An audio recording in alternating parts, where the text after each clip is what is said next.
David Lynch has died, and since he was a favorite of mine and is generally considered one of the more important filmmakers of his generation, at least, if not the entire history of cinema, I wanted to say one or two things about him and his body of work. And I'm going to actually limit myself to two things about his work, two qualities of his films that keep me coming back to them again and again and keep me thinking about them again and again. And I'm going to limit myself to just two, because if I don't put some kind of arbitrary boundary on it, there's no telling how long I'm going to ramble about David Lynch. So just for my sake and for yours, I'm going to talk about two things about his work that I love and that I find just endlessly enjoyable and compelling. The first thing is what I'm going to call the elusiveness of his work. Other people might use other words to describe this quality that I'm referring to, especially if you don't happen to be such a big fan of David Lynch's movies, which is fine, by the way. You don't need to be a David Lynch fan just because he's died and just because he is the subject of broad appreciation and acclaim. Like, art is subjective. It's all a matter of taste. So if David Lynch isn't your thing, that's fine. But the elusiveness of his work, or what some people who don't appreciate it as much as I do, and the people who love Lynch's work do, might call the incomprehensibility of his work, or the inaccessibility, or the impenetrability, or the pretentiousness, or the vagueness. Like, there are all these negative terms you can apply to it. But to me, I like the term elusiveness because David Lynch made films that had a quality of surrealism, that had a quality of absurdity, that had an abstract quality. David Lynch made films that were interested in things beyond the literal linear narrative. I think sometimes the surrealness and the absurdity and the abstraction of his work gets overstated, because even his, the works that he is most well known for, the movies that really sort of define the Lynchian style, they all have conventional plots. They all have conventional characters that fall into conventional categories and tropes. Like, there's a lot of conventional storytelling going on in a David Lynch movie. But what sets him apart is he never feels tethered to any of that. He is free-floating as a storyteller. He's willing and able to explore things that do not connect obviously and literally to the plot, to the three-act structure, to making sure that there's a plot point every so many minutes, to making sure that the screenplay is, crafted according to formula.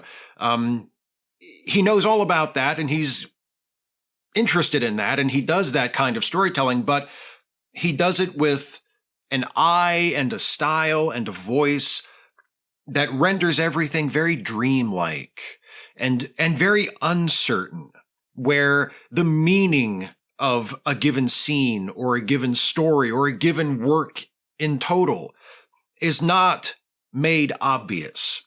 What David Lynch is trying to say is not always made obvious, except maybe in the most general, intuitive sense. When Lynch would discuss his own work, he would sometimes talk about intuition and the role that intuition plays in both the crafting of his movies and in the watching and the interpreting of his movies. Every movie, no matter how conventional and literal, no matter how esoteric and experimental, every movie, just like every work of art of any kind, requires interpretation. everything is subjective. Everything is your experience of it. So when you watch a movie, you are watching the movie, and you may be watching the exact same movie as the person sitting next to you. You're both watching the same movie at the exact same time, but you can both come away from watching that exact same film with completely different ideas about what it was, what it meant. You might think it's great. Your person sitting next to you might think it was terrible. You might think it was about this. They might think it was about that. You might have loved this character. They might have thought that character was absolutely despicable. Like there's so much subjectivity involved in watching films. And there's so much interpretation that is always necessary, and more so than any other mainstream popular filmmaker, which despite his, absurdist and abstractionist tendencies, Lynch was more or less a mainstream filmmaker. And more so than any other filmmaker like that, Lynch invites that kind of interpretation. He makes films where you watch them and you can't not try to interpret it. You can't not ask yourself, what did that mean? He doesn't just leave that possibility open for the audience. He positively wants you to do that. He wants you to pour yourself into his films, just as he, as the filmmaker, pours himself into them. It's a really wonderful quality for a filmmaker to have. And the result is these films that are almost indescribable. Most filmmakers, most storytellers make stories that you can describe as plot-driven or character-driven or action-driven. David Lynch made films that were driven by these intangible qualities.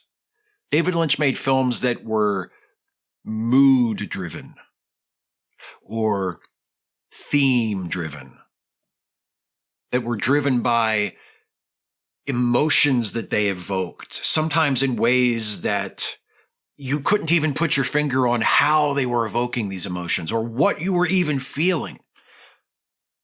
But those kinds of things drove David Lynch's movies, made them compelling, made you want to sit there and watch and see what was going to happen next, which is the mark of any good filmmaker, regardless of genre, regardless of style. If they can get you to sit your ass in front of that screen, whether it's a TV screen or a movie screen or any other kind of screen, even your little fucking phone that David Lynch famously did not understand and did not get and did not really approve of. How can you watch a movie on your fucking phone? He said. But no matter what, if you can watch that screen and be riveted and be interested in what is going to happen next, then that filmmaker has done their job.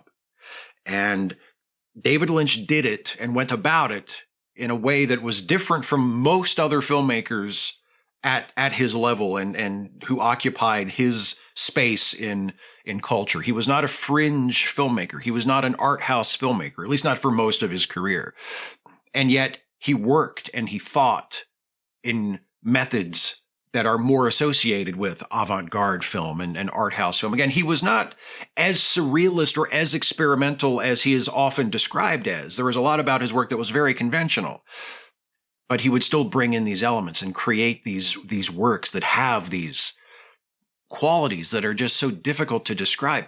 There are so many scenes in Lynch films that are unsettling, that are just deeply unsettling, for reasons that are really difficult to articulate. And sometimes it's just actors will say their lines in unnatural ways. Or the rhythm of a scene will just be off somehow. The pacing will be wrong. The delivery of the actors will be stilted. Pauses will be a little too long. Transitions will be a little too abrupt. Behavior will be odd, just a little odd, right? And you always get the sense that this is intentional, because bad filmmakers will do these kinds of things accidentally because they don't know any better, because they don't know what they're doing. But David Lynch will put these qualities into his films very intentionally, with a lot of intelligence and a lot of purpose. And the effect is, as you're watching it, that you're just kind of unmoored and you're like, what is this? What is going on? It sort of destroys your sense of reality as you're watching the movie. And that's part of what gives his film such a dreamlike quality. So that is the first thing. The elusiveness, the ability that his films have to sort of get you to question what they're about, what they mean, what the filmmaker is trying to say. I have often told people, because people who are new to David Lynch or people who don't really get it but feel like they should give his films a fair viewing because of his prominence in movie culture, at least. I always tell people, while you're watching the movie, don't worry about what anything means. Don't try to solve it like a puzzle. At least not while you're watching it. While you're watching it, just watch it.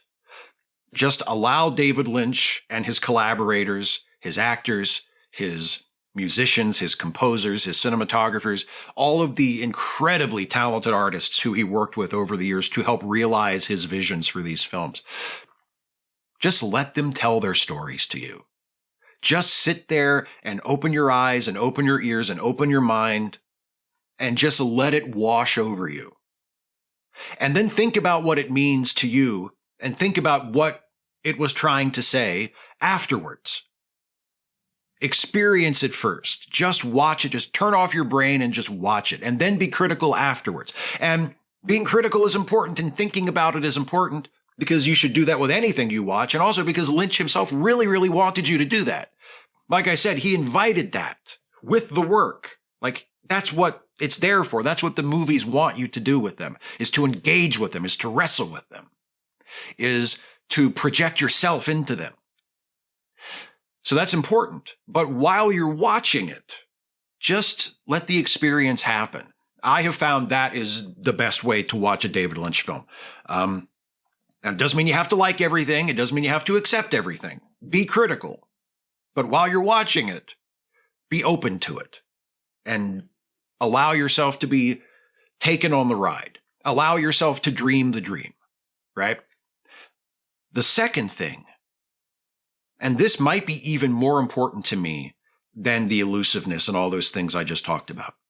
The second thing about Lynch's work that really makes it resonate with me and that has me coming back to it again and again and again is at the heart of so much of his work, all of his significant work, all of the movies that David Lynch ever directed that people talk about when they talk about David Lynch movies, whether it's Eraserhead or The Elephant Man or Blue Velvet or Lost Highway or Mulholland Drive or Twin Peaks. At the heart of all of those works is this bottomless well of sadness. And people don't talk about this a lot. They talk about the stylistic stuff. They talk about his use of music and his mastery of tone and mood, all of which are incredible. But it's that quality of sadness in his work, of grief, of loss. David Lynch made movies about small town America, like in Blue Velvet, where it's just it's a quaint little stereotypically American small town, right? It's like a Norman Rockwell painting. But Blue Velvet shows you that underneath the surface of this wonderful, happy place are all of these really dark things going on. And there's a part of that that is kind of cynical, that is, look at what's really going on, look what's behind the curtain. That was a theme that Lynch returned to again and again. And he would literally have curtains open in his films and close at the end. Like, showing you what's behind the curtain is something that Lynch did repeatedly and often very literally and very overtly in his films. But there is that element to it. But there's also a part of a longing for what this world appears to be. The nice, beautiful, quaint, charming small town wasn't actually as nice and beautiful and quaint as it appears. But there's a sense of grief for the fact that it's not really that way. There's a longing for, oh, if only it could be like that. If only it was really like we thought it was. You know? You get that about Hollywood in Mulholland Drive. Mulholland Drive is this wonderful mixture of old Hollywood glamour and innocence and optimism, the land where dreams come true, Hollywood, where people from small towns come and they become famous and they become movie stars and it changes their lives and they have suddenly a face and a name that everybody knows. What a magical place. But then it also mixes that up with film noir and crime and all of these lurid, dark, twisted things that are happening under the surface of this wonderful, sunny dream factory of Hollywood. And it's both of these things happening at once, all twisted together. And again, there is a sense of pulling back the curtain. There is a sense of, look at what it's really like here. You know, there is a darkness to that film, and again, to a lot of Lynch's films. But there's also this inexpressible sense of loss of innocence, of loss of, oh, I grew up loving the movies, and then I came to Hollywood and I saw what it was really like, and there's a wound there that's just never going to close. And that quality is so compelling to me. And it pulls me back to Lynch's work again and again because it reappears in his work in many different forms. Twin Peaks, which is the thing that probably attracted the largest audience to David Lynch. He co-created that show with Mark Frost, and he wrote or co-wrote some of the episodes. He directed some of the episodes, including the pilot episode, which is one of the greatest things that's ever been on television. And, you know, Twin Peaks has a reputation among whether it's in a positive way or a negative way. And I love Twin Peaks. But it, you know, people talk about it with words like quirky, you know, or weird, or offbeat, or oddball. And it's all of those things. I'm not going to tell you for a second that it's not all of those things. It is super quirky and super weird. All of those descriptions are true. And it does have that same quality that most of Lynch's other work has, that dreamlike quality, you know, that abstract quality, that what the hell is happening here kind of quality. And all of those things are undeniably compelling. But at the bottom of Twin Peaks, especially in the first season, which is the best part of the show, there is a core of grief and loss. Let's not forget, Twin Peaks, the inciting incident of Twin Peaks, is the murder of a teenage girl. The case that is to be solved in the first season and the first several episodes of the second season of Twin Peaks, when the show was really good, before it kind of got lost and just sort of wandered off. The incident at the core of the show is this murder of a young girl that needs to be solved. Like, that's why Agent Cooper is there. That's why all of these things are happening. And Lynch, the storyteller, never forgets about that grief, about that sadness. That sadness is ever present throughout that show, as weird and wacky as it gets, and as funny as it often is, and as charming as it often is. There's this grief, this sadness, this loss that just saturates everything, and it elevates it, and it ennobles it, and it humanizes it. David Lynch isn't often talked about as a great humanist filmmaker, but he was. And one of the things that made him such for me was that he always had this connection to sadness, the inescapable sadness and tragedy of human existence, the inevitability of loss, and the yearning to get back what has been lost, and the sadness that comes with realizing that you can't have it back. You know, the the tragedy and the heartbreak of nostalgia with self-awareness. You're longing for something that you know isn't really there, and maybe never really was there at all. And whatever, regardless, it's something that you can't have. You want it so bad, but you can't have it. It's unavailable. And that will always resonate with me, and will draw me in forever to David Lynch's work. So, I mean, he was one of a kind. He was a character himself. He was a very iconic figure. You know, everybody talks about his hair and his sort of manner. He appeared on screen many times, often in his own work, sometimes in other people's work. He played John Ford for Steven Spielberg a few years ago and got a lot of attention and a lot of acclaim for that. And he has had a few other on-screen roles. So he wasn't just a director. When he did choose to appear on screen, it was always an indelible appearance. I don't know if anybody would ever describe him as a great actor, but he was someone who knew how to make use of himself and his persona on screen in a very effective way.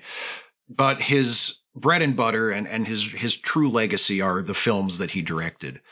And I think those will stand as long as there are people left on this planet to watch films. He was one of the greatest of all filmmakers, and he leaves behind a body of work that anyone could be proud of. And I hope that he was proud of, and I hope that he saw how much his work meant to people, because it certainly meant a hell of a lot to me. And it always will.